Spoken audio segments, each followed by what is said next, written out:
ဈေးကွက်ရပတ်စံအများကြီးရတယ်ကျွန်တော်တို့တိုးဆောင်ဆိုကြာရဇက်ရုပ်ကိုပြည်ပြောင်းတိုးဆောင်နေတာ ပြောရဘသူပြောတာလဲ ကျွန်တော်တစ်ချိန်နာမည်ကြီးသွားလို့အဲ့လိုရိုက်တဲ့ကားကြီးအရင်အောင်မြင်သွားလို့ဖြစ်သွားရင်မင်းသား ရောမဖြစ်လာနိုင်တဲ့ကိစ္စတစ်ခုကို ရိုက်တဲ့ကားကြီးအရင်အောင်မြင်သွားလို့ဖြစ်သွားရင်မင်းသားဆိုပိတ်တယ်အော်တိုဖြစ်လာမယ့်အရာကကျွန်တော်အဲ့လောက်ကြီးလဲဘိုးကြီးညင့်နေပါနဲ့ဗျာကျွန်တော်ကစောက်ချင်မကြည့်တတ်လို့ပါ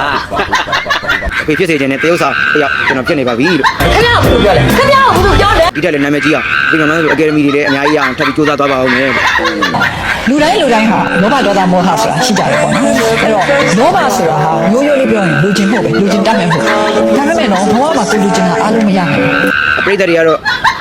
ဒါမရသေးချင်တာမလုပ်သေးတဲ့လူတွေလည်းရှိတာပေါ့ဒါပေမဲ့ကျွန်တော်အဖေဆန္ဒမှုလို့ကျွန်တော်ကတော့တက်နိုင်ဆုံးကြိုးစားမှာပေါ့ဒါတော့ကန်ထိုင်ရင်တော့ရမှာပေါ့အကယ်ဒမီကနဲ့ကြည့်ပါတယ်